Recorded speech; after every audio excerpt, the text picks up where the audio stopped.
एक छोटे से गांव में रामू नाम का एक गरीब किसान रहता था। रामू बहुत मेहनती था, लेकिन किस्मत हमेशा उसका साथ नहीं देती थी। कभी बारिश नहीं होती तो कभी फसल खराब हो जाती। रामू की एक छोटी सी झोपड़ी थी, जिसमें उसकी पत्नी सीता और छोटा बेटा मोहन उसके साथ रहते थे। गरीबी के बावजूद रामू हमेशा ईमानदार और दयालु था। एक दिन सुबह सुबह रामू खेत की ओर जा रहा था, तो रास्ते में उसे एक बूढ़ा आदमी दिखाई दिया। वो बहुत कमजोर था और भूख से कांप रहा था।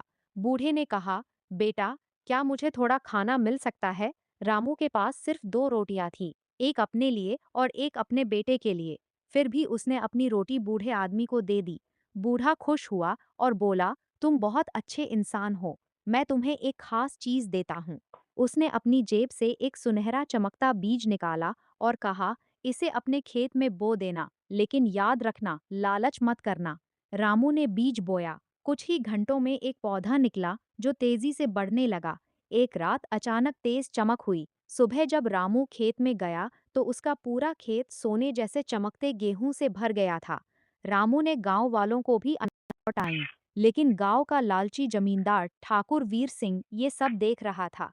एक रात वो चुपके से रामू के खेत में गया, एक और चमकता बीज चुराया और अपने खेत में बो दिया। सुबह होते ही उसके खेत में छोटे छोटे कांटेदार पौधे निकल आए, जो तेजी से फैलने लगे। ठाकुर डर गया और रामू के पास भागा, मुझे बचा लो। रामू ने उसके खेत में जाकर प्यार से मिट्टी को पानी दिया और बोला, प्रकृति मेहनत और अच्छाई को पसंद। जैसे ही उसने ये कहा, सारे कांटे गायब हो गए। ठाकुर की आंखों में आंसू आ गए। उसने रामू से माफी मांगी और कहा, आज मुझे समझ आया कि असली दौलत मेहनत और अच्छाई है।